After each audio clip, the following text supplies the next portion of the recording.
Assalamualaikum warahmatullahi wabarakatuh.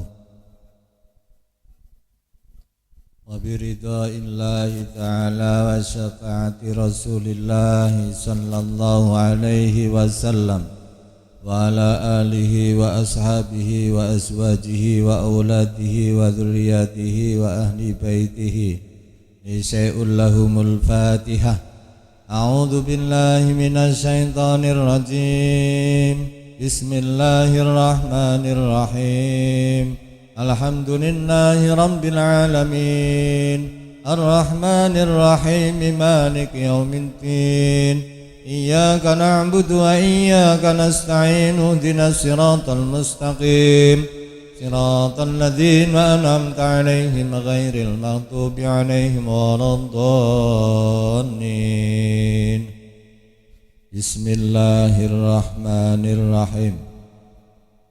Qala al-musannifu rahimahullah, nafa'ana bihi wa bi'ulumihi fid dharaini. Rabbana atina min ladunka rahmatan wa hayyi' lana min amrina rasyada. Rabbi shrahli sadri wa yassir li amri wahlul 'uqdatam min lisani yafqahu qawli. Subhanaka la ilma lana illa ma 'allamtana innaka antal alimul hakim. Bismillahirrahmanirrahim. Assalatu wassalamu alayka ya Rasulullah.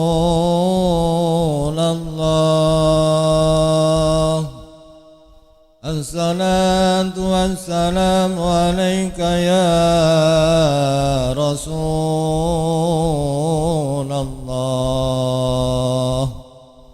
Assalatu wassalamu alayka ya Rasulullah. Allahumma salli wa sallim wa barik alaih. Pada pengaosan dalu menika kita lajengaken kitab Maulid Al-Barzanji sakniki bagian ingkang nomor sekawan. Kita niati ilahi anta maksudi waridaka madlubi a'tini mahabbataka wa maghfirataka. Bagian yang keempat ini menjelaskan masalah proses kelahiran Kanjeng Nabi Muhammad sallallahu alaihi wasallam. Mugi-mugi kita sedaya besok wonten ing akhirat mendapatkan syafaatnya beliau. Amin amin ya rabbal alamin. Antirillahumma qabrahul karim ya rabbi sadiyyin min salatin wa taslim. Allahumma salli wa sallim wa barik alaih. Walamma tamma min hamlihi shahran ala mashhuril aqwalil marwiyah tuwfiya bil madinatil munawwarati abuhu Abdullah wa kana qad ijtaza bi akhwanihi bani adim minan ta'ifatin najjariyah wa makasa fihim syahran saqiman yu'anuna suqmahu wa syakwah. Walamma tamma min hamlihi ala rajih 9 ashhurin qamariyah wa ana lizamani ayyan jaliya anhu sadah حضر أمه ليلة مولده آسية ومريم في نسوة من الحظيرة القدسية وأخذها المخاض فولدته صلى الله عليه وسلم نورا يتلألأ سناه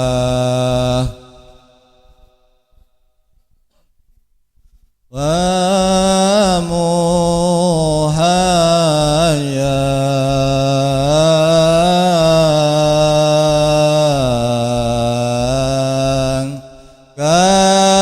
كالشمس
Allah ni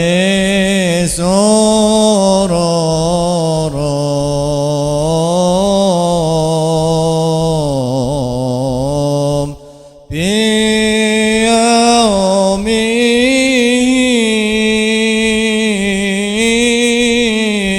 biyaumihi wastiha'u Allah yaumana lan biwad'ihi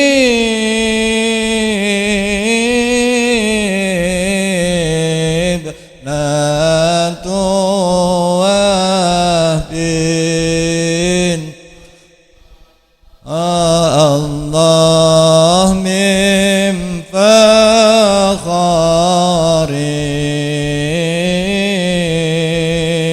fakharim ma lam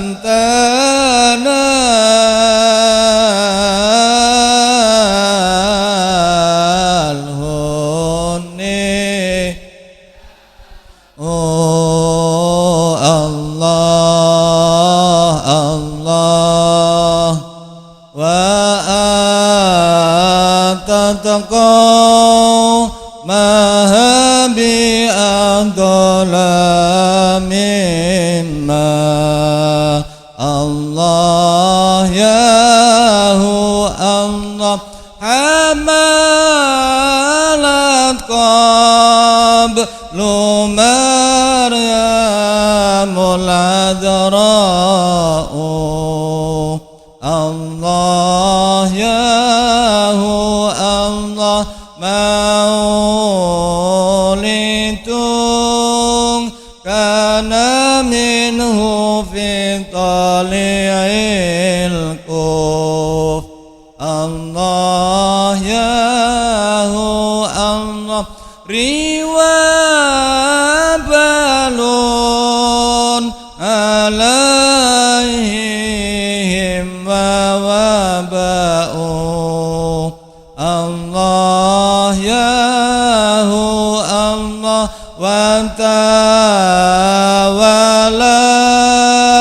busyral hawati fi angqad Allah yahu Allah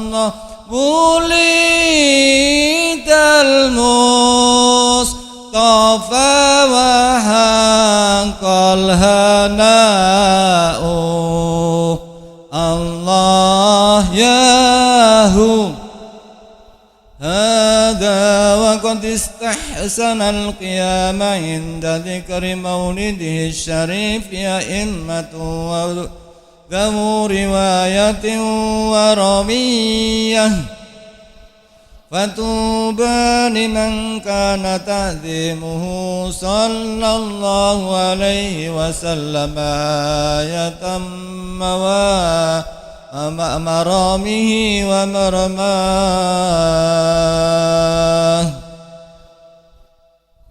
Bismillahirrahmanirrahim. Aktir mugi-mugi ngambokake panjenengan Gusti. Allahumma duh Gusti Allah ngombeake ngambokake qabrahu ing kuburane Kanjeng Nabi Al-Karimi kang mulya bingarfin kelawan wangen-wangen sadiyin kang bangsa banget wangine min salatin saking sholawat wa taslimin lan salam. Walamma tamma min hamlihi sagran ala masyhuril aqwa mamarwiyah tufiya bil madinatil munawwarati abuhu Abdullah.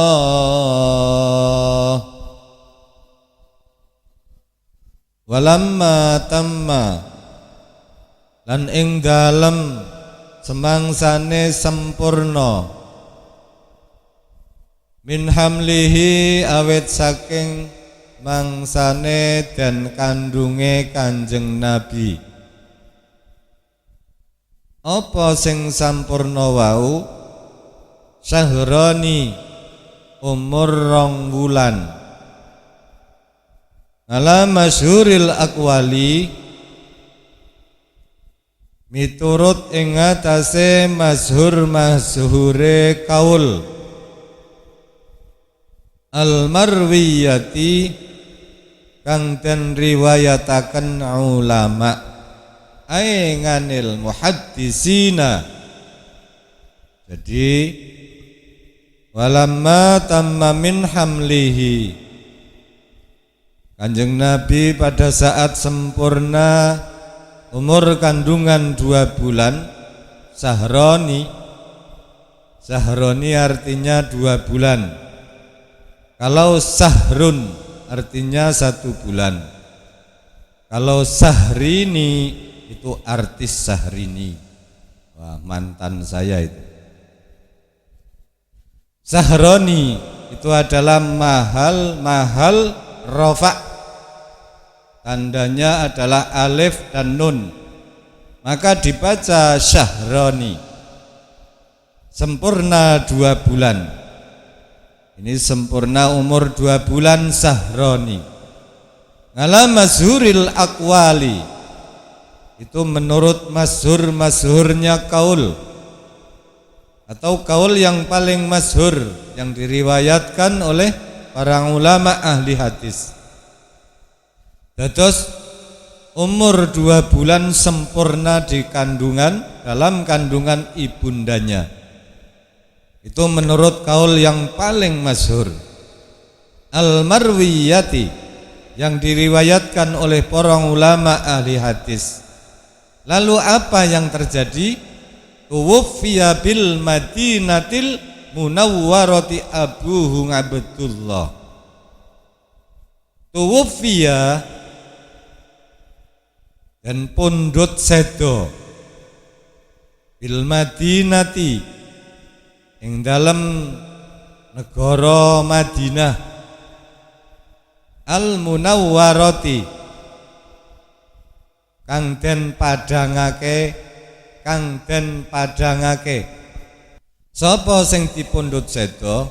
Abuhu, ramane Kanjeng Nabi, rupane Abdullah. Sayyid Abdullah. Tadi sudah dijelaskan nggih nginggil wau bahwa menurut ulama ahli hadis kaul yang paling masyhur pada saat Kanjeng Nabi sempurna umur 2 bulan di dalam perut ibundanya Siti Aminah, tuwfiya bil Madinatil Munawwarati Abuhu Abdullah, ayahanda Kanjeng Nabi yang bernama Sayyid Abdullah niku wafat bil Madinatil Munawwarati, wafatnya ayahanda Kanjeng Nabi di negara Madinah. Padahal Sayyid Abdullah niku orang Mekah, domisilinya juga di Mekah, akan tetapi wafatnya itu di kota Madinah. Nah, makamnya juga di negara Madinah. Nah, umur Sayyid Abdullah atau umur ayahanda Kanjeng Nabi saat meninggal dunia itu wonten yang mengatakan niku 25 tahun. Wa umruhu khamsun wa ngisruna sanatan. Menurut ulama pada saat Sayyid Abdullah Romo atau ayahanda Kanjeng Nabi wafat itu umurnya 25 tahun. Wakila samanun wa ngisruna. Ada yang mengatakan pada saat wafat Sayyid Abdullah ini 28 tahun. Wakila salasuna sanatan. Ada lagi ulama yang berpendapat bahwa umur Sayyid Abdullah saat wafat menika 30 tahun. Nah, itu menurut penjelasan para alim ulama. Akan tetapi yang pasti pada saat Sayyid Abdullah meninggal, menurut kaul yang paling masyhur, usia Kanjeng Nabi di dalam kandungan perut ibundanya ini genap usia 2 bulan. Tadi sudah dijelaskan ya, kalau Sayyid Abdullah itu domisilinya itu di Mekah dan asli Mekah. Kenapa meninggalnya di negara Madinah? Nah, ini kita lanjutkan. Wa kana qad jataza bi akhwalihi bani atim min al-ta'ifatin najjariyah. Wa kana lan ono sapa Sayyid Abdullah ana iku qadij taza, teman-teman tindakan utawa lunga. Ana ulama sing maknani wakana lan ana apa kelakuan. Ana sing maknani wakana lan ana sapa Sayyid Abdullah ana iku qadij taza, teman-teman tindakan utawa lunga sapa Sayyid Abdullah bi akhwalihi kelawan tetemu pira-pira paman saking bapake Sayyid Abdullah. Bi akhwalihi kelawan tetemu pira-pira paman saking bapake Sayyid Abdullah, rupane Bani Ngadiyin, kabilah Bani Ngadiyin, minat ta'ifati saking pantan, an-najjariyati kang bangsa Najjar. Sudah dijelaskan bahwa Sayyid Abdullah adalah orang yang asli Mekah, berdomisili juga di Mekah, akan tetapi saat wafat meninggalnya di kota Madinah. Kenapa saat wafat berada di kota Madinah? Wa kana qatijtaza bi akhwalihi Bani Ngadiyin minat ta'ifatin najjariyah. Sayyidina Abdullah pergi ke Madinah ini ada beberapa penjelasan atau alasan menurut para alim ulama. Yang pertama, atal Madinata bi amri Abdul Muttalib. Jadi atal Madinata bi amri Abdul Muttalib liyastariya tamron wa zabiba liyasna'a walimatan kama qala lahu samnuti as-samnuti wa kama naqalahu Ibnu Wahbin anis Zuhri.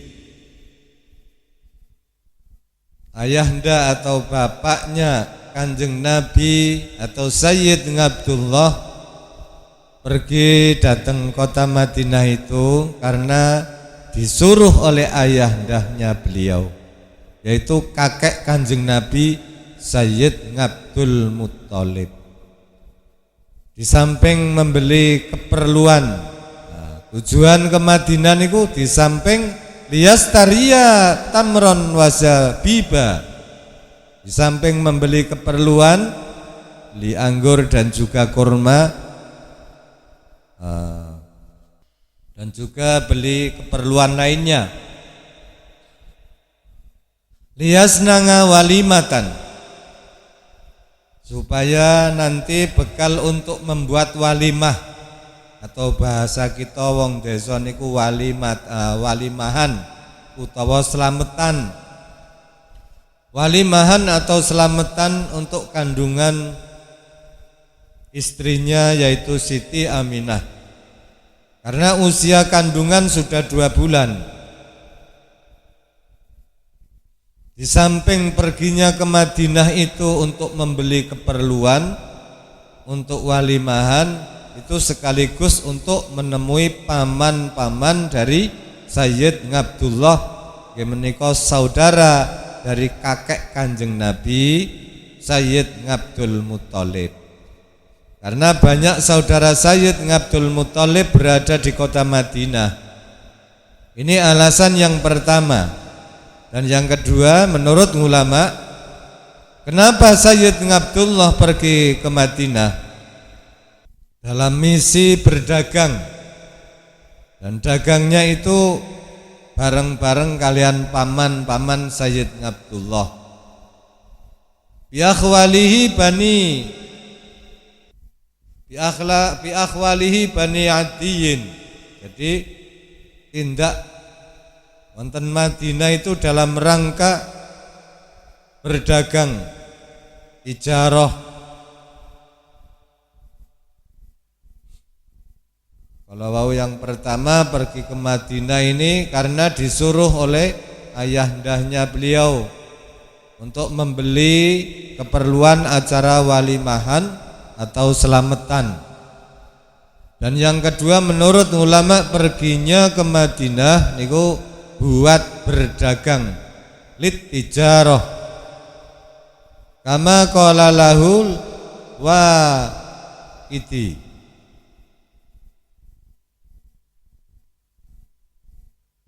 Kama qala lahu al-Waqidi.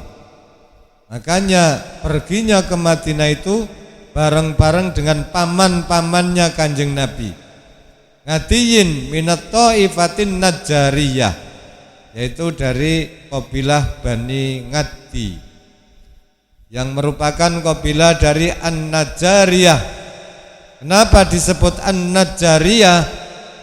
Ini menurut para ulama karena kebiasaan dari kabilah Bani Ngadi yang bagian dari An-Najjariyah, sedangkan An-Najjariyah itu artinya kampak. Disebut An-Najjariyah atau An-Najjari sebab kebiasaan kabilah itu kalau sunat atau khitan itu memakai kampak. Alat khitannya itu pakai kampak atau bendu. Jadi dalam Desa itu atau kampung itu kalau khitan itu pakai kampak, sehingga disebut qabilah An-Najjari karena kebiasaannya kalau khitan itu pakai kampak. Lah niku itu pakai kampak. Wa makasa fihim sahran saqiman yunganuna suqmahu wa saqwa. Wa makasa lan manggon sapa Sayyid Abdullah fihim sertane akhwalihi syahron ing dalem mangsa sebulan sakiman ale wong kang gerah yunganuna ale wong kang sibuk ngramut utawi ngrawat sukmahu ing sakite Sayyid Abdullah wasakwa lan sambat-sambat sapa Sayyid Abdullah. Jadi sampun dipun jelasaken bahwa pergi ke Madinah dengan dua tujuan. Yang pertama inggih menika diutus oleh ayahanda Sayyid Abdul Muttalib untuk membeli keperluan walimahan. Yang kedua pergi ke Madinah dalam rangka berdagang. Begitu sampai di kota Madinah, Sayyid Abdullah itu malah sakit. Ini belum sempat belonjo, belum sempat berdagang, belum sempat kemana-mana. Begitu sampai Madinah, Sayyid Abdullah ini malah jatuh sakit. Syahram sakiman yunganuni. Jadi sakitnya itu lamanya sebulan. Nah, paman-pamannya juga ikut sibuk. Jadi biasanya jika ada orang sakit ya pada sibuk merawat, ada yang ngobati, ada yang nunggoni. Wasakwah, sakwah itu artinya Sayyid Abdullah sambat-sambat atau merintih, merasakan sakit, merintih kesakitan. Kalau bahasa kita niku wong desa nggih, Allah, Allah, Allah, Allah ngaten. Maka orang sakit dan merintih itu boleh hukumnya. Sekali lagi nggih, orang sakit terus merintih sakit itu boleh hukumnya. Yang tidak boleh itu pada saat sakit niku marah-marah, ngomong yang kasar, itu tidak boleh. Sampai celeng, sampai usah, ngoten lho. Kalau merintih di saat sakit atau aduh-aduhan niku atau wadul-wadul pada saat sakit itu boleh. Apalagi kalau wadulnya itu sambil istighfar atau sambil berzikir Allah Allah atau istighfar, itu sangat boleh. Sebab Sayyid Abdullah di saat merasakan sakit itu sama. Jadi sudah disebutkan di atas tadi, yang tidak boleh niku di saat diuji sakit ini malah tidak ridho, tidak terima, boten ikhlas, akhirnya marah-marah, ngomong yang kasar, ngomongnya kotor, dan nama-nama kewan podo keluar. Ada celeng lah, anjing lah. Nah itu begitu diuji sakit, nama hewan semua keluar. Nek cara bahasa Jawa Timur dua ancuk ngoten lho. Nah, itu tidak boleh. Nah, inilah yang tidak boleh dalam agama. Tapi kalau merintih dan merintihnya biasa itu boleh. Nah, yang perlu dipahami sakit itu adalah anugerah, anugerah dari Gusti Allah. Maka kalau orang itu diuji sakit kok dia bersyukur pada Allah, maka bisa merontokkan dosa-dosanya.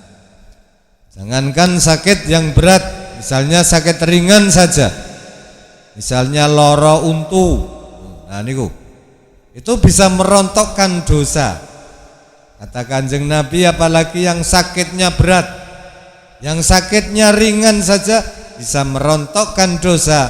Maka di dalam hadis disebutkan, seseorang kalau diuji sakit panas dingin, waktunya 24 jam atau 1 hari 1 malam, kata Kanjeng Nabi, dengan syarat dia itu ikhlas menerimanya, maka sakit itu bisa merontokkan dosa selama 1 tahun. Jadi dosa itu 1 tahun itu hilang dengan sakit panas dingin yang lamanya 24 jam atau 1 hari 1 malam dengan syarat ikhlas. Huma yaumin walailatan kafaratu sunnatan. Sakit panas, demam sehari dapat menghapus dosa-dosanya selama setahun. Menghapus dosa-dosa. Dalam kitab Al-Mawaid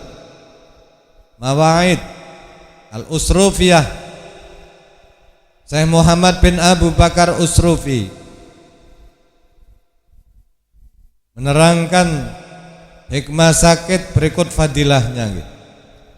Kanjeng Nabi Muhammad bersabda, ketika seseorang mukmin sakit, maka Allah memerintahkan para malaikat, tulislah untuk hambaku itu amal terbaik yang ia lakukan saat ia berada dalam keadaan sehat dan lapang. Gusti Allah niku ngirim 4 malaikat. Dalam hadis lain disebutkan bahwa ketika mukmin atau mukminah sakit, kemudian Allah memerintahkan 4 malaikat. Pertama, untuk mengambil kekuatannya. Malaikat pun mengambil kekuatannya orang yang sakit itu, sehingga orang itu pun lemah tak berdaya.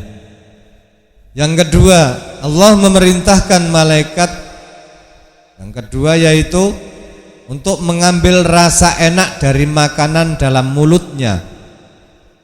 Mam niku mboten enak, rasane pahit. Nah, mulut itu tidak merasakan enaknya makanan, rasa pahit semua atau tidak berasa sama sekali dan tidak ada nafsu untuk makan. Yang ketiga, Allah memerintahkan kepada malaikat untuk mengambil kecerahan wajahnya, sehingga ia menjadi orang yang berwajah pucat kaya mayit. Terakhir, Allah memerintahkan kepada malaikat untuk mengambil seluruh dosa-dosanya, sehingga ia pun menjadi hamba yang bersih dari dosa-dosa. Nah itu semua terjadi ketika kita ini diberi sakit. Kita itu ikhlas menerimanya, ikhlas ridho, jadi mboten dersulo. Jadi orang yang sakitan itu bukannya jelek nggih. Niku nggih. Itu anugerah dari Allah, asalkan kita itu ikhlas menerimanya. Kula ikhlas sakit tapi celeng, nah niku mboten ikhlas. Memang adanya itu yang namanya sakit itu kalau menimpa orang yang beriman itu namanya ujian. Nah, wong diuji niku nggarap ujian, ikhlas, ridho, sabar, mboten ngamuk-ngamuk, mboten ngomehi. Dan niku wong niku arep diunggahaken derajatnya ngarifina, datang makom ngarifin. Kalau menimpa orang yang setengah sakit itu, kalau menimpa orang yang setengah iman, setengah tidak beriman, itu namanya peringatan. Diperingatkan, ya sembayang tapi nyolongan sandal ngono Mas. Setengah iman setengah boten. Itu peringatan dari Allah. Ketika kita itu diperingatkan oleh Allah, apakah semakin kita mendekat dengan Allah ataukah kita ini akan semakin jauh dari Allah. Nah, kalau kita semakin jauh dari Allah, kita menambah tahapan ketiga. sakit ketika menimpa orang yang tidak beriman, itu namanya hukuman. Yang namanya hukuman itu hanya dua. Bisanya itu hanya dua. Pertama minta gerasi, yang kedua minta amnesti, potongan tahanan. Bukannya Allah niku mboten ngerti, Allah itu tahu. Yang menakdirkan Allah, yang memberi sakit Allah. Makanya orang yang merasakan sakit panas demam 1 hari 1 malam, dosanya hilang selama 1 tahun dengan syarat ikhlas.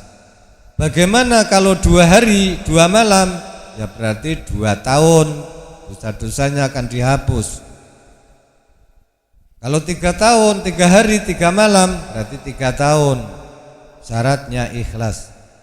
Dan orang yang sakit itu diperbolehkan merintih. Sayyid Abdullah sama sakwa. Nah, yang tidak boleh itu kita itu tidak terima, tidak ridho, sehingga omongan kasar keluar dari mulut kita. Karena kita tidak ikhlas diuji oleh Allah. Makanya Sayyid Abdullah ketika sakit 1 bulan di kota Madinah, disitulah Sayyid Abdullah wafat. Tuwfiya bil Madinatil Munawwarati Abu Abdullah. Nah, di saat Sayyid Abdullah wafat, umur Kanjeng Nabi itu di dalam kandungan ibunda Aminah umur 2 bulan. Artinya bahwa Kanjeng Nabi itu pada saat ditinggal ayahanda itu sudah menjadi yatim pada saat umur 2 bulan. Ya. Kanjeng Nabi sudah jadi yatim saat umur 2 bulan dalam kandungan perut ibunda.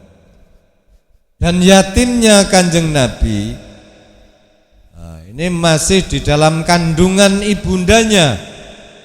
Ini merupakan pelajaran juga bagi anak yatim. Jangan ngeluh, jangan bersedih. Kenapa?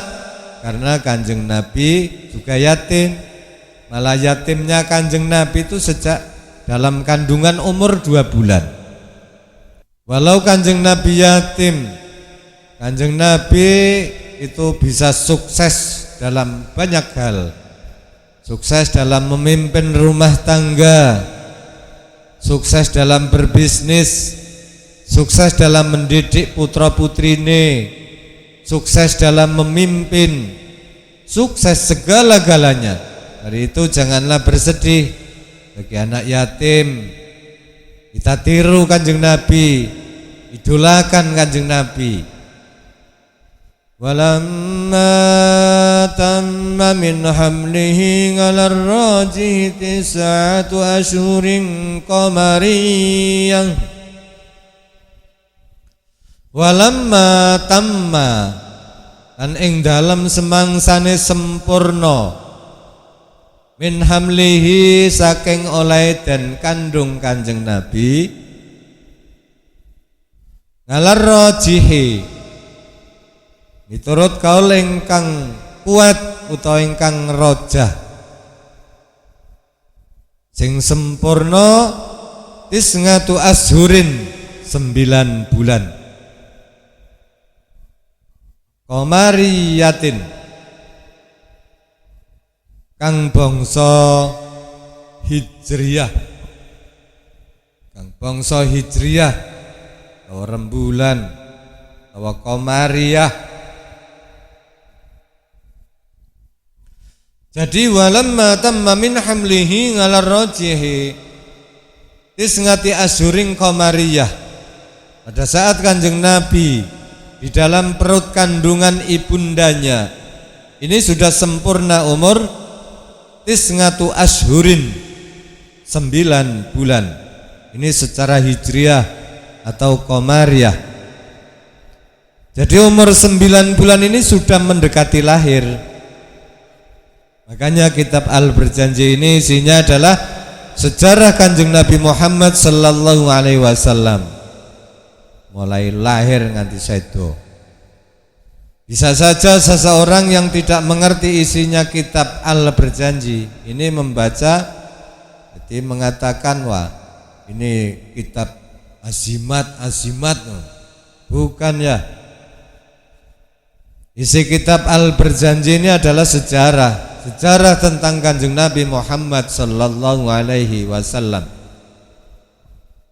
Dari kemarin sudah diceritakan dari yang pertama, yang kedua dan yang ketiga dengan silsilah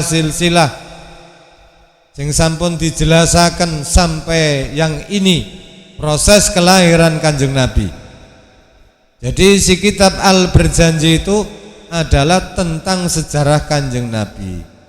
Tapi bagi golongan yang tidak mengerti isinya itu mengklaim kalau baca Al-Berjanji ini bid'ah. Ini kekeliruan yang besar. Ada orang ngomong itu Al-Berjanji, kitab Al-Berjanji itu bid'ah. Terus aku tanya pada orang yang mengklaim bid'ah, apakah sampean punya buku sejarah tentang Nabi? Jawabnya ya punya. Terus apa yang ditulis sejarah buku Kanjeng Nabi? Jawabnya ini. Oh itu ya sama dengan Al-Berjanji. Jadi misalnya baca Al-Berjanji itu bid'ah, berarti membaca buku sejarah Kanjeng Nabi selain Al-Berjanji ya tambah bid'ah lagi. Jadi maos buku sejarah Kanjeng Nabi enggak bid'ah. Terus maos Al-Berjanji yang isinya sama itu bid'ah. Ini namanya kebalik. Mila kita harus tahu isi kitab Al-Berjanji agar kita tidak gampang menuduh orang yang bid'ah. Coba bayangkan saja, membaca buku, beli di toko, beli di Gramedia tentang masalah sirah Kanjeng Nabi atau perjalanan Kanjeng Nabi. Sedangkan kitab Al-Berjanji ini lebih lengkap sejarahnya, dan itu diriwayatkan oleh para alim ulama ahli hadis. Baca buku sejarah sirah yang beli di toko Gramedia itu enggak bid'ah. Tapi kalau membaca Al-Berjanji bid'ah. Nah lebih bid'ah mana? Nah wong isinya sama tentang sejarah Kanjeng Nabi. Itu terjadi karena mereka enggak tahu isi kandungannya Al-Berjanji. Maka dari itu kita itu harus mengerti isi daripada kitab Al-Berjanji. Jangan sampai santri Nur Muhammad niku mboten ngerti kandungan isi Al-Berjanji. Ngertine mung besok anggar bojoku ngandung. Aduh. Ada lagi yang ngomong kalau maulid itu enggak perlu dibaca. Sampai ada yang membuat kuisnya itu carikan satu ayat saja yang membolehkan perayaan maulid di dalam Al-Quran. Ini bikin kuis. Ada pertanyaan seperti itu. Pada bingung akhirnya nanya ke saya, gimana ini Kiai? Ya, saya jawab, jawabannya gampang. Jawabannya ya suruh nyari juga satu ayat saja dari Al-Quran yang melarang merayakan maulid Nabi. Ada enggak kira-kira? Boten wonten. Tidak akan pernah ketemu. Ya kalau dijelaskan daripada ya muter-muter tok. Nah kalau penjelasan dari para alim ulama yang sangat banyak tentang masalah dalil-dalil maulid itu banyak sekali. Jadi kadang wong kurang penggawean ngoten. Aslu amalil maulidil ladzi wajtima'un nas. Jadi bukan hanya satu dua.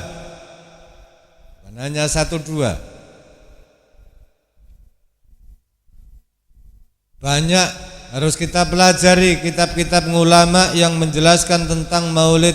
Ini harus dipelajari dan difahami betul-betul. Karena sangat banyak sekali yang namanya kitab-kitab orang alim ulama yang menjelaskan tentang Maulid Nabi. Dalam kitab Al-Hawi Fil Fatawi ini juga dijelaskan. Imam As-Suyuti ini pernah ditanya. Imam As-Suyuti itu sangat terkenal. Siapa yang tidak kenal dengan Imam As-Suyuti? Imam As-Suyuti itu pernah ditanya bagaimana menurut panjenengan tentang maulid itu. Kata Imam As-Suyuti jawabannya, aslu amalil maulidil ladzi wajtima'un nas Raqira'atu ma tayassara minal Qur'an wa riwayatil akhbaril waridati bimabda'i amrin nabiyyi wa ma waqa'a fi maulidihi minal ayati thumma yatamattu lahum simatun yaqulunahu wa yansarifuna min ghairi ziyadatin ngala dzalika wa minal bidangil hasanatil lati yusabu ngalaiha sahibuha lima fihi min ta'dhimi qadarin nabiyyi wa idharil farhi wal istibsyari bi maulidihi syarif. Jadi Imam Jalaluddin As-Suyuti itu pernah ditakeni, bagaimana menurut panjenengan tentang hukum merayakan maulid Nabi di bulan Rabiul Awal menurut pandangan Sarengat. Kemudian Imam Jalaluddin As-Suyuti menjelaskan bahwa perayaan maulid Nabi Muhammad sallallahu alaihi wasallam ini merupakan perbuatan bid'ah baru katanya, yang masuk dalam kategori bid'ah hasanah, bernilai baik, sehingga orang-orang yang merayakan atau hadir pada perayaan tersebut akan mendapatkan pahala dari Allah Subhanahu wa taala karena mengagungkan kemuliaan Nabi dan bahagia atas kelahirannya. Artinya hukum asal pelaksanaan Maulid Nabi yang mana merayakan ini adalah kumpulnya manusia membaca Al-Quran, membaca kisah-kisah Nabi Muhammad sallallahu alaihi wasallam pada permulaan perintah Nabi serta kejadian-kejadian luar biasa saat beliau dilahirkan. Kemudian mereka menikmati hidangan yang telah disajikan dan kembali pulang ke rumah masing-masing tanpa tambahan-tambahan lainnya. Ini merupakan perbuatan bid'ah baru, bid'ah hasanah. Jadi bid'ah yang baik. Orang yang merayakan akan mendapatkan pahala karena di dalamnya terdapat pemuliaan terhadap keagungan Nabi dan menunjukkan kebahagiaan atas kelahiran yang mulia. Kata Imam Suyuti, ini adalah bid'ah yang baik, pelakunya diberikan pahala. Jadi di dalam kitab Ba'is ala ingkari bid'ah wal hawaid, ini yang berkata adalah Imam Al-Hafidh Abu Sammah, gurunya Imam Nawawi. Gurunya Imam Nawawi yang wafat 665 Hijriah. Jadi menurut Abu Sammah, wa min ahsana mabtudinga fi zamanina makana yufngalu di Madinati Irbil kullamin bil yaumil mawafiqi li yaumi maulidin nabiyyi minas sadaqati wal ma'rufi was sururi fa inna dzalika ma fihi minal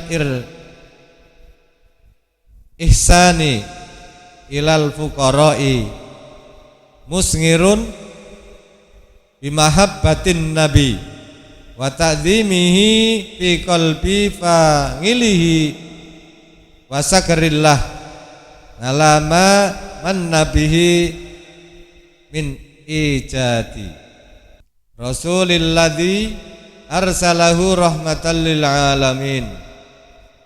Dan itu kata Imam Abu Sammah, termasuk hal baru yang paling bagus di zaman kita adalah perbuatan yang dilakukan setiap tahun bertepatan dengan hari kelahiran Kanjeng Nabi, berupa sedekah, berbuat baik, menampakkan hiasan dandan sing ganteng, sing apik, sing wangi, serta bergembira.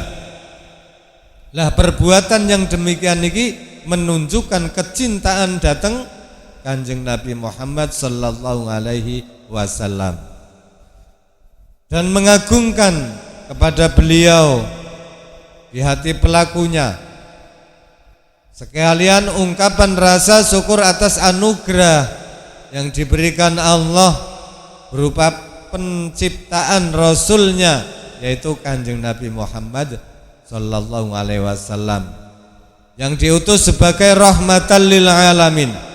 Ini Imam Abu Sammah mengatakan perayaan Maulid ini adalah bid'ah yang paling bagus, yang paling baik. Ini bisa dilihat dalam kitab Ba'is ala ingkari bid'ah wal hawadis halaman 21.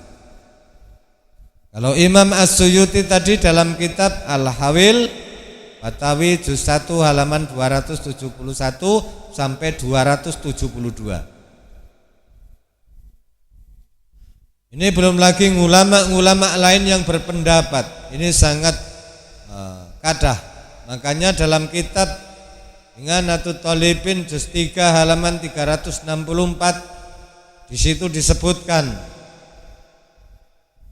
Wasuwaibatu maulatun li Abi Lahabin. Jadi Suwaibah ini disebutkan dalam hadis yang diriwayatkan oleh Imam Al-Bukhari, riwayat dari Urwah bin Zubair.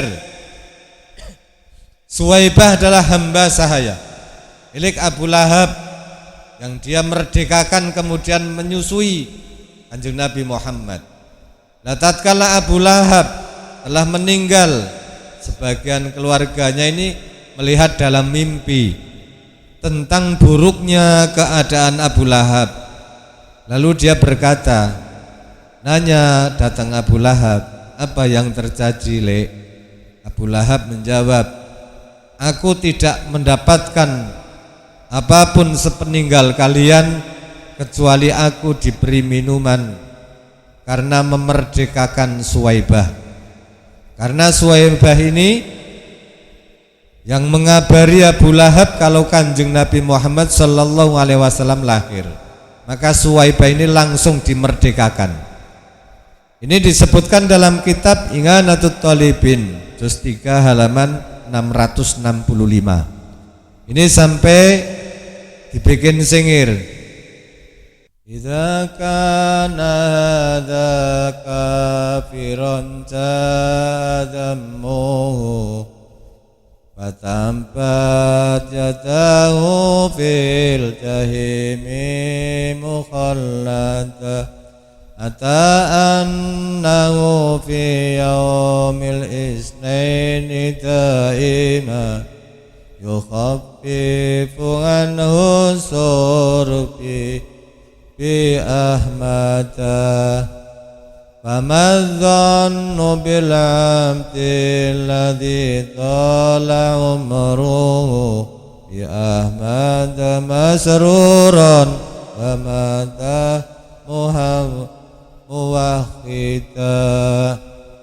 Jika orang seperti Abu Lahab saja nggih, wong sing elek poek ngono lho, yang jelas-jelas itu tercela dan kekal di neraka selama-lamanya.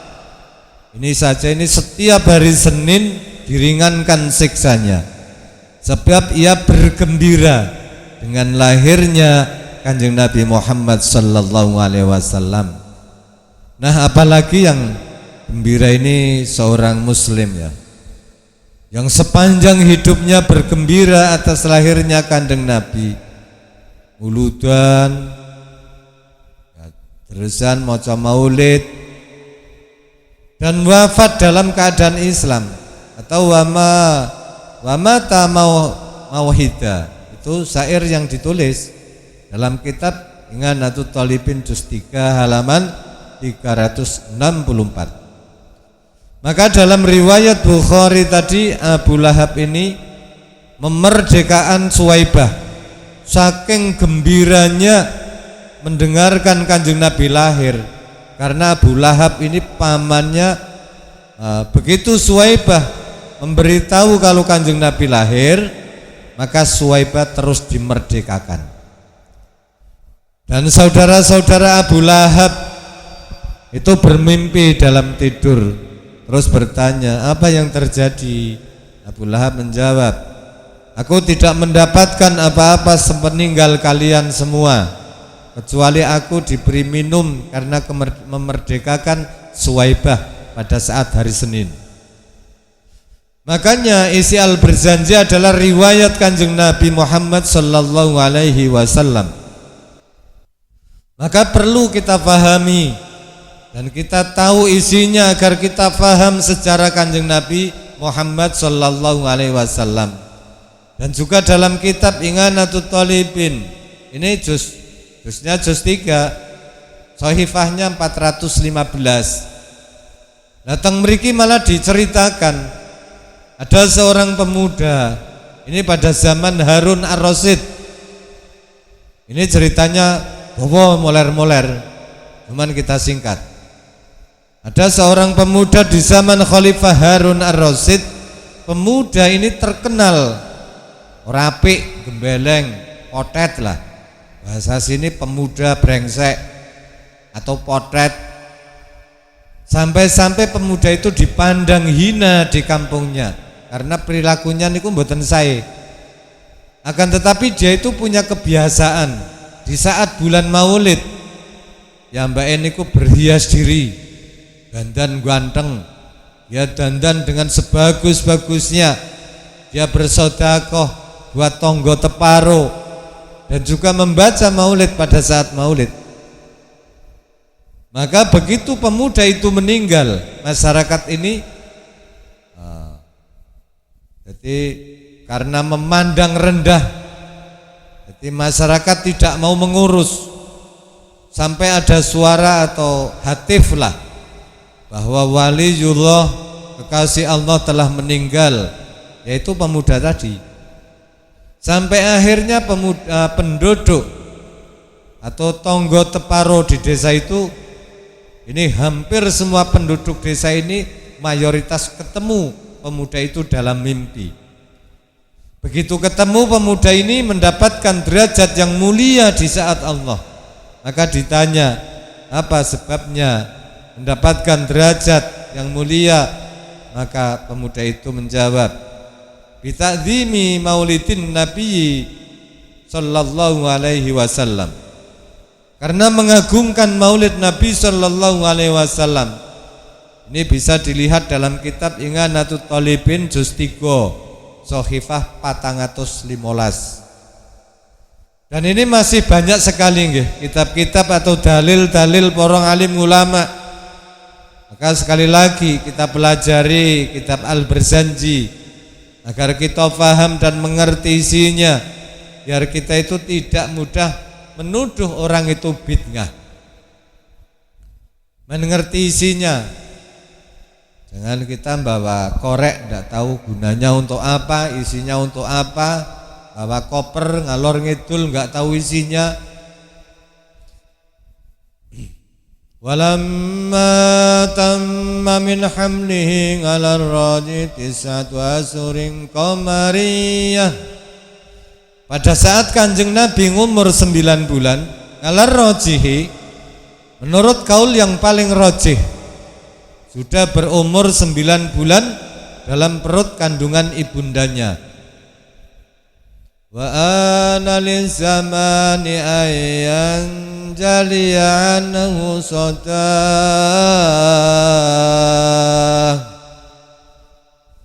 wa ana lan parek liz zamani kadue zaman apa sing parek ayan jalia yen to ilang anhu saking zaman apa sodahu ngelake zaman. Sodahu ngelake zaman.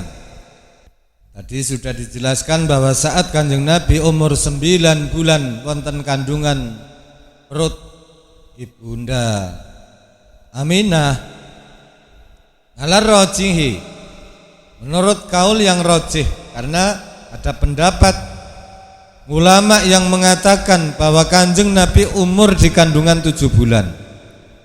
Itu ada yang mengatakan Kanjeng Nabi umur di kandungan 8 bulan dalam perut kandungan ibundanya juga. Ini juga ada, akan tetapi kaul yang rojih, kaul yang paling kuat bahwa Kanjeng Nabi pada saat lahir niku umure 9 bulan. Jadi ghalibnya itu orang melahirkan kan umurnya umur kandungannya itu kan 9 bulan.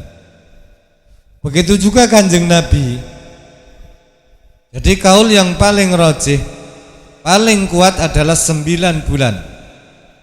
Maka begitu sudah umur 9 bulan, berarti wa ananiz zamani ayyan jaliyanahu sodah. Zaman ini zaman haus ya. Sodah, hausnya. Zaman ini hausnya sebentar lagi akan hilang. Dahaganya sebentar lagi akan hilang. Dengan adanya kelahiran Kanjeng Nabi Muhammad sallallahu alaihi wasallam, karena zaman ini sudah lama sekali kering, bahasanya tidak ada ajaran agama lah. Ibarat orang itu tidak pernah minum. Zaman ini sudah lama sekali kering kerontang, tidak disiram hujan bahasanya, atau tidak tersiram nasihat-nasihat agama. Maka begitu Kanjeng Nabi umur 9 bulan dalam kandungan, maka otomatis sebentar lagi akan lahir. Dan bagi zaman sebentar lagi akan tersiram dengan air, dahaganya hilang.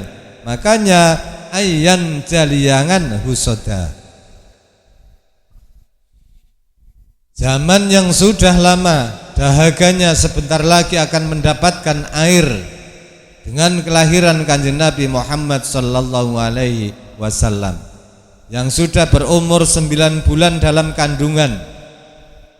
Hadara ummahu lailata maulidihi Asiyatu wa Maryamu fi niswatin minal hadiratil qudasiyah. Hadara mangko hadir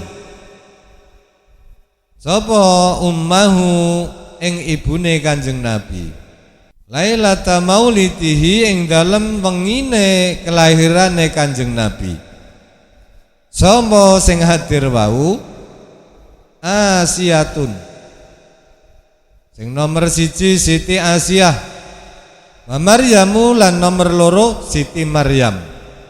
Fi niswatin bareng sertane pira-pira wong wedok, alias niki niswatin tu widodari ngono.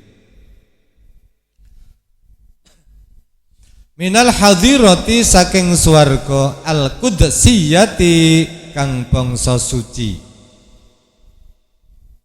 Karena Kanjeng Nabi di dalam perut kandungannya Ibunda Aminah sudah umur 9 bulan, berarti sebentar lagi mau lahir.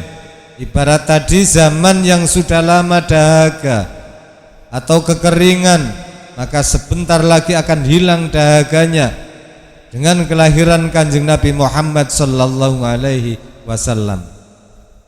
Wa tasbihu Rasulullah sallallahu alaihi wasallam bil ma'i fi kauni kulli sababa lil hayati. Jadi wa tasbihu Rasulullah sallallahu alaihi wasallam bil ma'i fi kauni kulli sababa lil hayati. Kanjeng Nabi ini diibaratkan air, karena air itu jadi sebab semua kehidupan nggih. Begitu juga Rasulullah sallallahu alaihi wasallam menjadi sebab kehidupan agama. Maka pada saat sudah umur 9 bulan, pada saat Siti Aminah ini mau melahirkan, hadara ummahu lailata maulidihi Asyatu wa Maryamu fi niswatin minal hadiratil qudsiyah. Pada saat Nabi mau lahir, Siti Aisyah, Siti Asiyah datang menemani Siti Asiyah,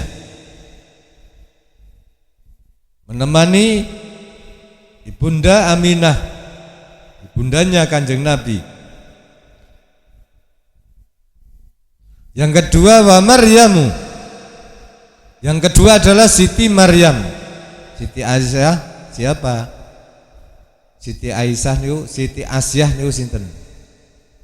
Siti Asiyah niku adalah istrinya Fir'aun. Sedangkan ibu Siti Maryam adalah ibunda Nabi Isa alaihi salam. Nah, dua-duanya ini menurut penjelasan para alim ulama, dua-duanya ini masih perawan. Loh kok perawan? Siti Asiyah kan garwane Fir'aun. Loh kok iso perawan? Menurut penjelasan para alim ulama, dua-duanya ini masih perawan. Lah kok bisa Siti Aisyah, Siti Asiyah kan istrinya Fir'aun, lah kok bisa wong punya suami kok masih perawan? Nah, di situ menurut penjelasan para ulama, Siti Asiyah itu wanita solihah, wanita suci, maka pasti kesuciannya itu akan dijaga oleh Allah. Walaupun ini istrinya Fir'aun, akan tetapi dijaga oleh Allah. Misalkan menjelang maghrib nggih, ini Siti Asiyah ini masuk ke kamar, masuk kamar khusus yang sudah disediakan oleh Allah. Begitu masuk kamar khusus itu tidak ada satupun yang bisa menemukan Siti Asiyah. Dan begitu Siti Asiyah masuk ke kamar khusus, Allah menyerupakan jin Ifrit. Ini persis seperti Siti Asiyah. Jin Ifrit ini diserupakan seperti Siti Asiyah, persis pododo. Maka yang diajak Fir'aun itu tiap malam ditem itu ya jin Ifrit, sing bukan Siti Asiyah, jin Ifrit sing menyerupai Siti Asiyah. Itu bukan Siti Asiyah yang asli, tapi itu adalah jin Ifrit. Jin Ifrit jin tomang kok. Yang diserupakan seperti Siti Asiyah. Bila Siti Asiyah tetap suci, bahasanya tetap perawan. Begitu juga ibunda Maryam, ibundanya Nabi Isa alaihissalam. Siti Maryam ini sudah masyhur nggih, teng cerita teng pundi-pundi niku pun masyhur ceritanya. Kisahnya sangat masyhur. Bahkan diceritakan dalam Al-Qur'an Siti Maryam mengandung Nabi Isa tidak melalui proses disentuh wong lanang mboten. Jadi tanpa proses. Tapi Allah mengutus malaikat Jibril memberitahukan kepadanya Siti Maryam bahwa Allah menghendaki seperti itu. Awalnya nggih Siti Maryam itu boten purun nolak. Ranten pasti akan heboh. Karena Siti Maryam itu wanita yang solihah, berada di rumah orang yang solih.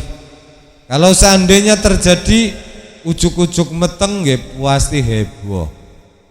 Siti Maryam ya nolak, tapi apa daya, karanten Gusti Allah sing dawuhi. Sehingga Siti Maryam niku menjalaninya dengan ikhlas. Ujian bertubi-tubi sehingga Siti Maryam itu dituduh zina. Tuduhan yang sangat menyakitkan. Luar biasa fitnahnya saat mengandung Nabi Isa alaihissalam. Difitnah yang luar biasa karena memang secara lahiriah tanpa suami bisa hamil. Makanya zaman sekarang niku anak-anak sekarang ya itu hamil tanpa ada bapaknya itu deletek pirang-pirang. Jadi MTS meteng tanpa suami ngono lho. Kalau ditanya kamu itu hamil, kemana bapaknya? Kamu zina ya? Enggak. Siti Maryam juga enggak. Podo-podo Siti Maryam misalnya bocah saiki meteng takoni, ya sampean meteng lho Kang, anu Mbak, bapake teng pundi? Alah bae. Ibu Maryam yo meteng ora duwe bapak. Beda Kang, ngawur. Ibu Maryam itu dijaga oleh Allah kesuciannya. Sampean dijaga belis. Nah, dua-duanya ini Siti Asiyah dan Siti Maryam itu masih perawan. Dan dua-duanya kelak itu menjadi istri Kanjeng Nabi Muhammad sallallahu alaihi wasallam wonten swarga. Siti Asiyah niku nggih benjang niku 3 niku ada perempuan 3, benjang niku teng swarga dados garwane Kanjeng Nabi Muhammad. Setunggal Siti Asiyah, yang kedua Siti Maryam, yang ketiga Kulsum. Ada 3 wanita suci besok jadi istri Kanjeng Nabi Muhammad sallallahu alaihi wasallam.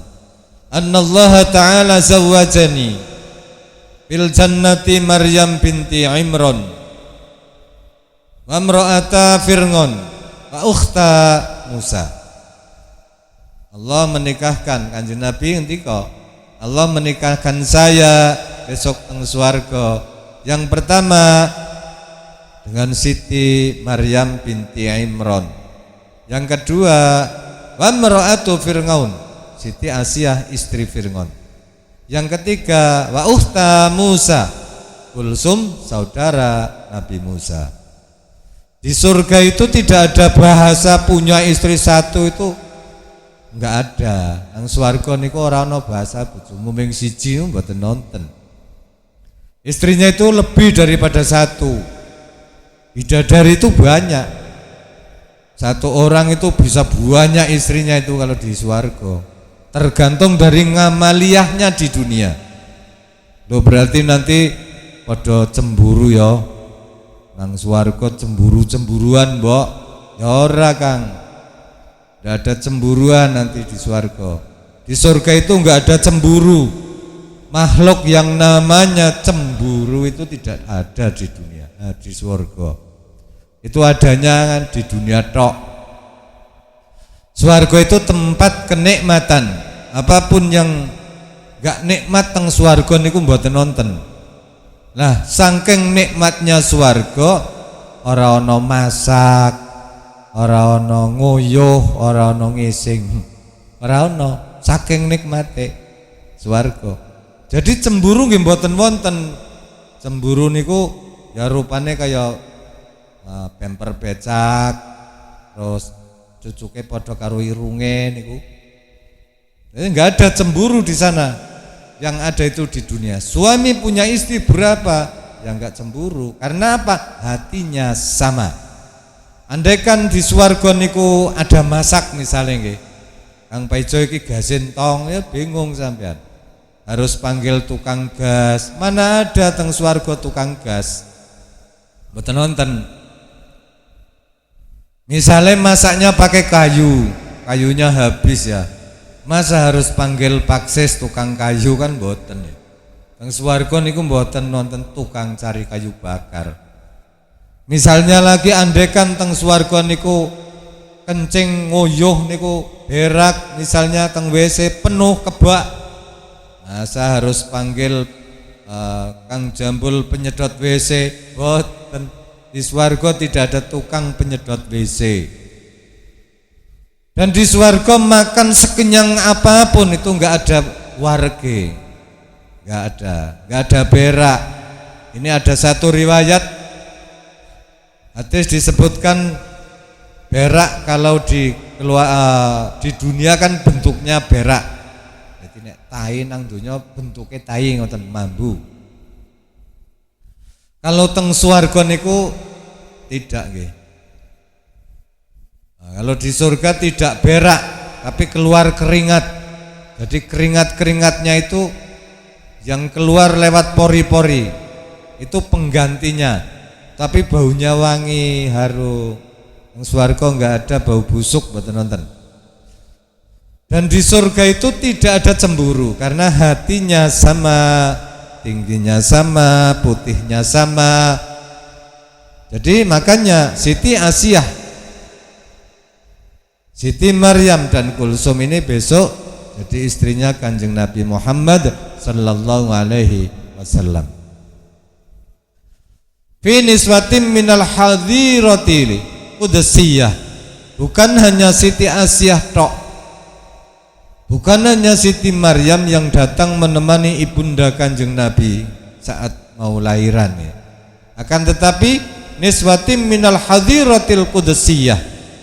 Juga bidadari ini ternyata hadir ikut nimbrung teng riku nggih menemani Siti Aminah pada saat mau melahirkan karena umur kandungannya sudah sempurna 9 bulan.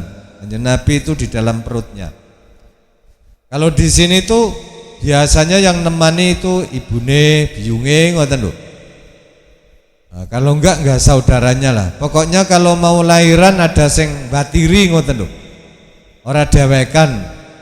Kalau suami biasanya nggih jarang nggih nunggoni. Nemani tidak ada kalau mau lahiran. Suaminya itu malah kadang biasanya yang ngerokok ngoten lho. Biasanya ya enggak nemani. Apa maning Kang Mustofa belas ra gelem. Ingat. Sama-sama biasanya sing ngancani nggih sama-sama wedoke perempuan agar terhindar. Jadi maksudnya untuk menemani Ibunda Aminah itu untuk apa? Untuk bisa gembira, boten gelisah ngoten lho. Saat akan melahirkan. Wa akhadhal makhadu fawaladathu sallallahu alaihi wasallam nuran yatala'u sanah.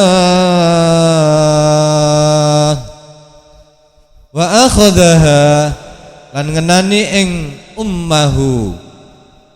Apa sing ngenani al makhadu larane manak sakit melahirkan. Lorone melahirkan, larane nglahiraken ngoten. Al makhadu larane nglahiraken.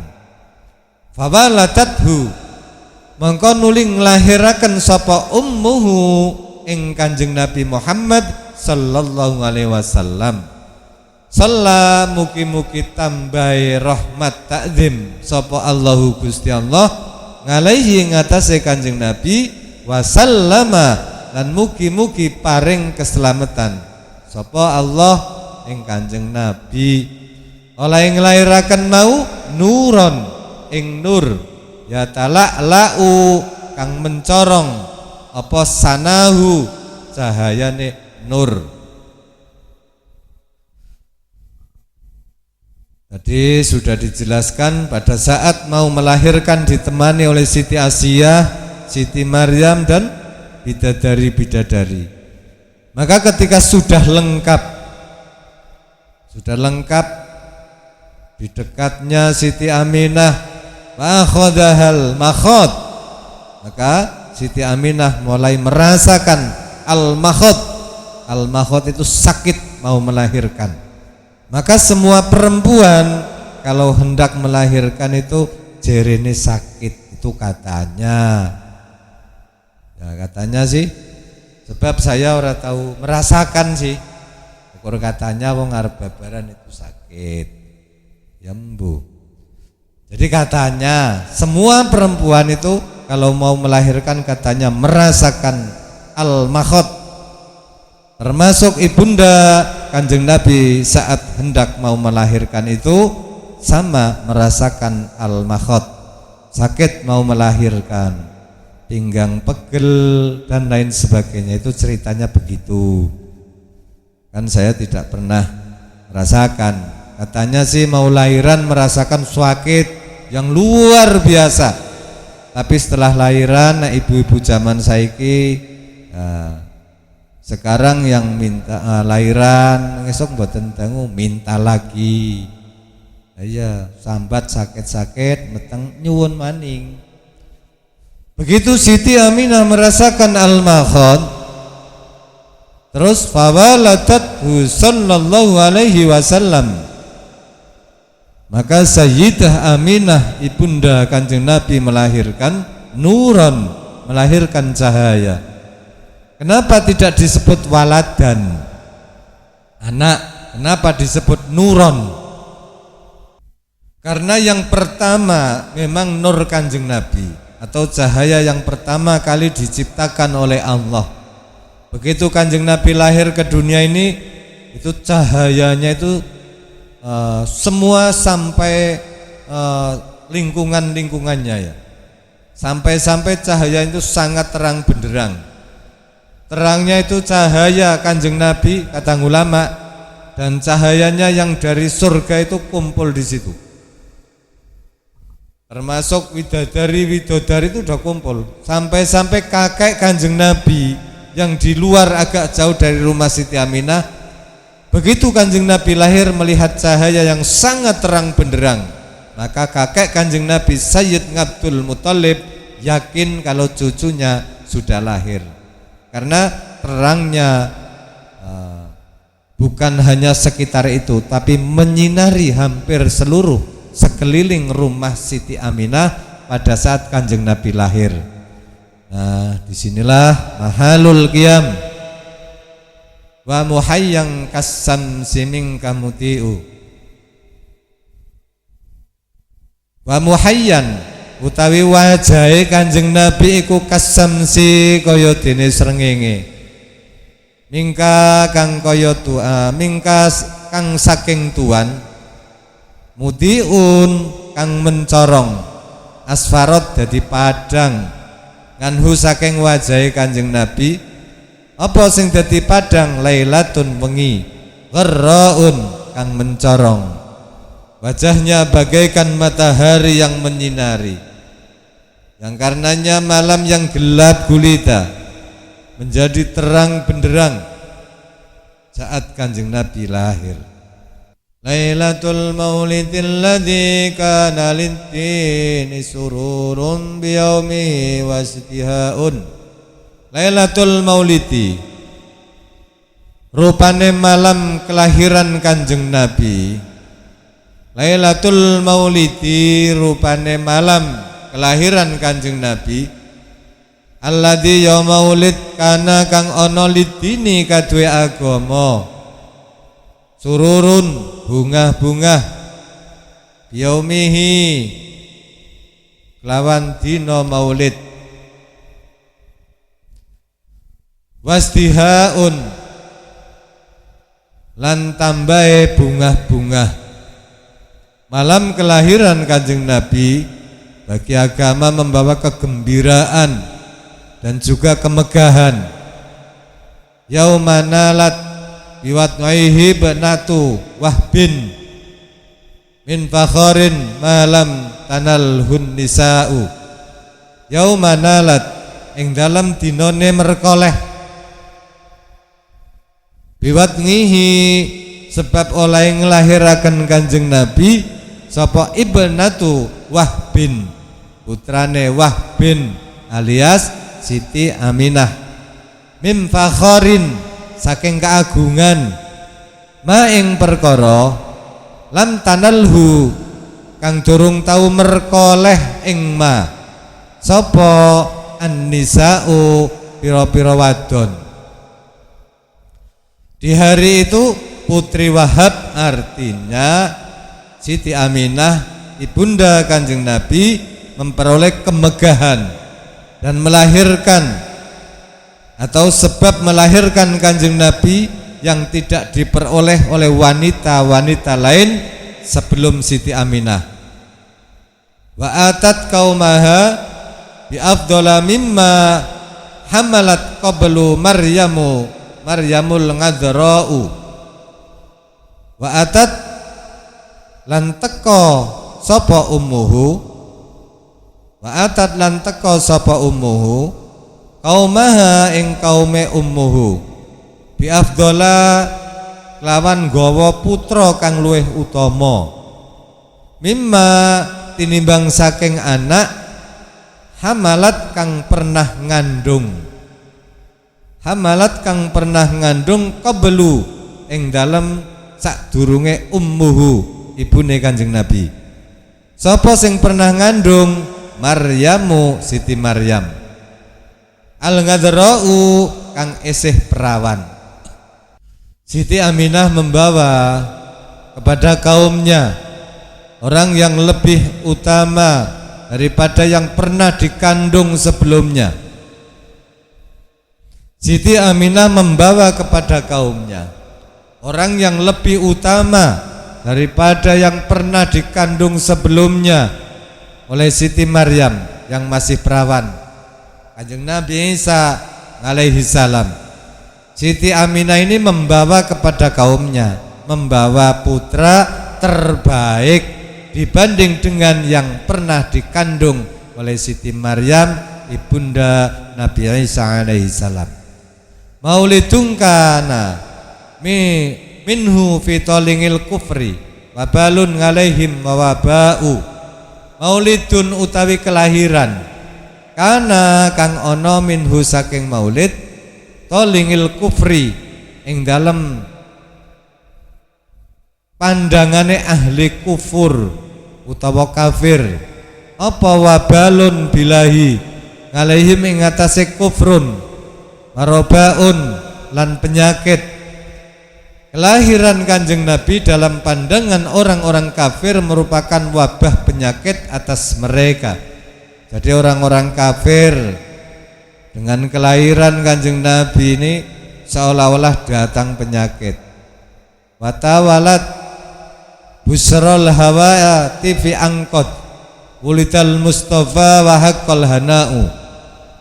Watawalat lan tumpo-tumpo apa busrol hawa TV bebungae pira-pira swara kang tanpa rupa. Busrol hawa TV bebungae pira-pira swara kang tanpa rupa. Antemen sedune kelakuan iku qad wulida teman-teman wis den lahirke sopal Mustafa Kanjeng Nabi kang den pilih. Wahakolan hak apa alhana'u bunga-bunga. Terus menerus kabar kegembiraan yang memberitakan bahwa insan pilihan yang telah dilahirkan dan juga kegembiraan itu nyata.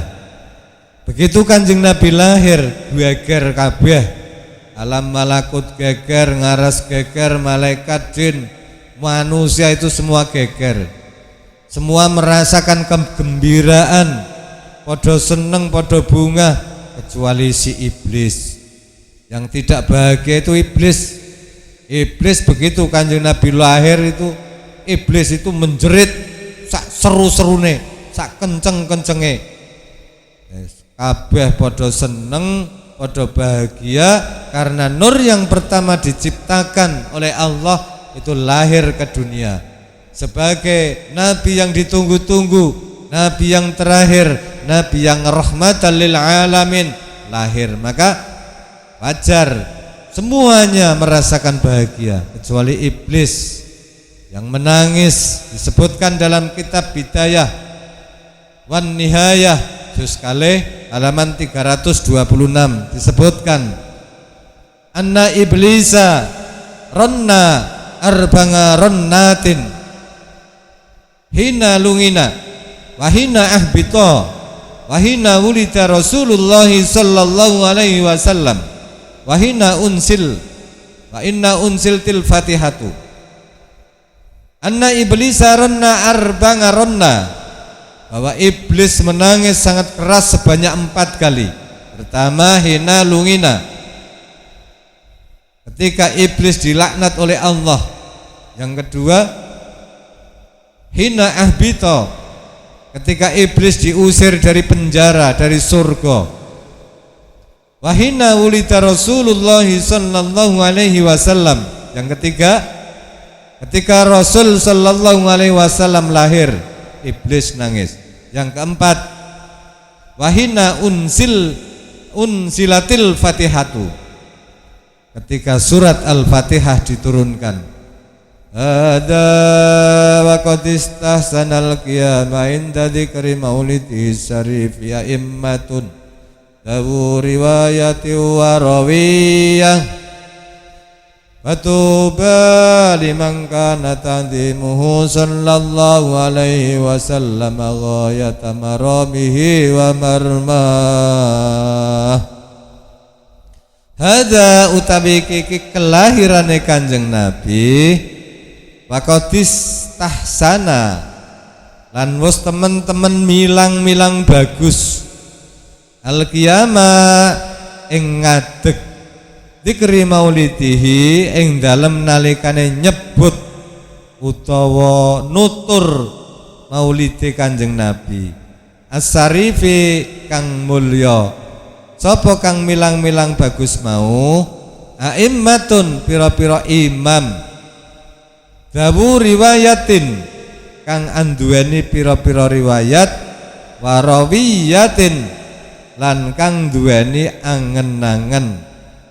Fatuba mongko utawi bejo temenan iku liman kadhe wong kana kang ana apa takdimuhu oleh ngagungake man ing Kanjeng Nabi sallallahu alaihi wasallam ghayata maramihi lawan katok-katoke sejane man wa marmahu lan gon tumekane sejane man. Para imam yang mempunyai riwayat yang kuat dan juga memiliki angan-angan yang tinggi, mereka memandang baik untuk berdiri ketika menyebut tentang kelahiran Kanjeng Nabi Muhammad sallallahu alaihi wasallam. Ada yang mengatakan saat mahalul qiyam berdiri itu bid'ah dan lain sebagainya. Maka disebutkan di sini para imam yang memiliki riwayat yang kuat dan juga pemikiran yang jernih memandang baik untuk berdiri ketika menyebut kelahiran Kanjeng Nabi Muhammad sallallahu alaihi wasallam. Disebutkan dalam kitab As-Sirrah Al-Halawiyah juz 1 halaman 136. Al-Mu'allamah Burhanuddin Al-Halabi berkata, termasuk faedah-faedah yang biasa terjadi di kalangan masyarakat adalah saat mereka mendengar disebutkan kelahiran Nabi Muhammad sallallahu alaihi wasallam lalu mereka berdiri untuk memberikan penghormatan. Sesungguhnya berdiri semacam ini, kata beliau, termasuk bid'ah yang tidak ada asalnya. Namun ia tergolong bid'ah hasanah, bid'ah baik. Cuman yaitu sampai lafal hadza wa qad istahsanal ila akhirih. Padahal wonten terusane niku. Ai lakin ya bid'atun hasanatun li annahu laisa kullu bid'atin madmumatun. Sesungguhnya berdiri seperti ini, kata beliau, termasuk bid'ah yang tidak ada asalnya. Namun tergolong bid'ah yang hasanah, yang baik. Jadi orang yang melakukan ini berdiri saat mahalul qiyam itu itu akan diberikan pahala oleh Allah Subhanahu wa taala. Assalamualaikum warahmatullahi wabarakatuh.